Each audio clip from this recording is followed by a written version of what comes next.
चंद्रहासो वल्करा शार्दूलवर वाहना कात्यायनी शुभम दद्याद्देवी दानवघातिनी या देवी सर्वभूतेषु माँ कात्यायनी रूपेण संस्थिता। नमस्तस्यै नमस्तस्यै नमस्तस्यै नमो नमः। आदिशक्ति जगत जननी माँ विंध्यवासिनी की नवरात्र में 9 रूपों की आराधना की जाती है। शारदीय नवरात्रि के 6वें दिन सिंह पर सवार 4 भुजा वाली माता कात्यायनी के रूप में इनका पूजन किया जाता है। माँ कात्यायनी का स्वरूप अत्यंत दिव्य और स्वर्ण के समान चमकीला है। ये अपनी प्रिय सवारी सिंह पर विराजमान रहती हैं। इनकी 4 भुजाएं भक्तों को वरदान देती हैं। इनका एक हाथ अभय मुद्रा में है तो दूसरा हाथ वरद मुद्रा में है। अन्य हाथों में तलवार और कमल का फूल है।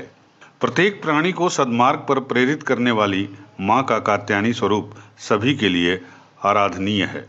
देवी कात्यायनी अमोघ फलदायिनी है। इनकी पूजा अर्चना द्वारा सभी संकटों का नाश होता है।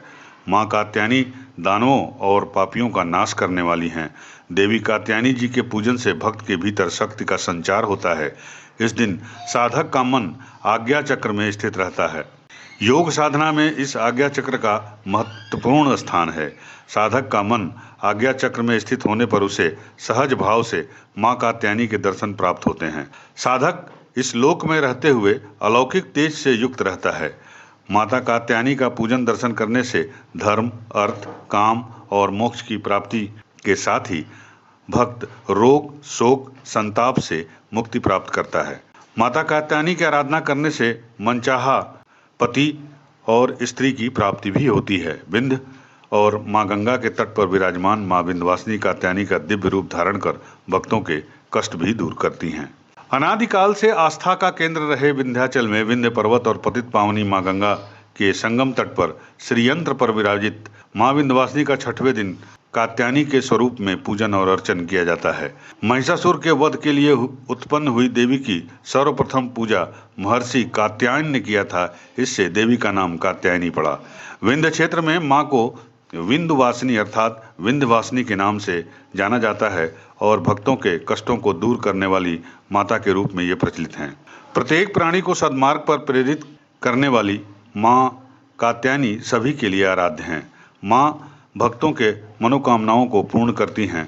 गृहस्थ जीवन में जिस जिस वस्तुओं की जरूरत प्राणी को होती है और वो उनको सभी प्रदान भी करती हैं। माँ कात्यायनी बड़ी दयालु हैं।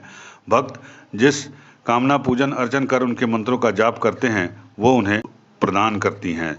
धाम में आने पर ममता बरसाने वाली माता का दर्शन पाकर भक्त भी विभोर हो जाते हैं। माता के ममतामयी छवि को निहार कर वो इस कदर निहाल होते हैं कि जैसे उन्हें सब कुछ मिल गया।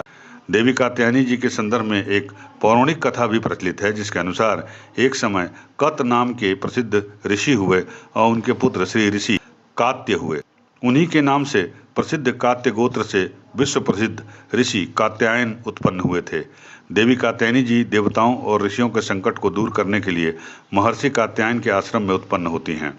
महर्षि कात्यायन जी ने देवी का पालन पोषण किया। महिषासुर नाम के राक्षस का अत्याचार जब बहुत बढ़ गया था तब उसका विनाश करने के लिए ब्रह्मा, विष्णु और महेश ने अपने अपने तेज और प्रताप का अंश देकर देवी को उत्पन्न किया और ऋषि कात्यायन ने भगवती की कठिन तपस्या और पूजा की। इसी कारण से माँ का ये स्वरूप देवी कात्यायनी स्वरूप कहलाता है। माँ कात्यायनी पूजन से आद्या चक्र भी जागृत होता है। देश के कोने कोने से श्रद्धालु माँ विंध्यवासिनी के दर्शन के लिए लंबी लंबी कतारों में खड़े होकर जयकारा लगाते हुए दर्शन पाने के लिए आतुर रहते हैं। श्रद्धालु का कहना है कि माँ की ममता सभी के ऊपर बरसती है। विंध्य कॉरिडोर के निर्माण से बढ़ती भव्यता को देखकर भी भक्त इसकी काफी सराहना कर रहे हैं। विकास कुमार कहाँ दर्शन करने आया है, कैसा लग रहा है? माता विंध्यवासिनी का बहुत अच्छा लग रहा है और इस बार तो काफी अच्छा लग रहा है।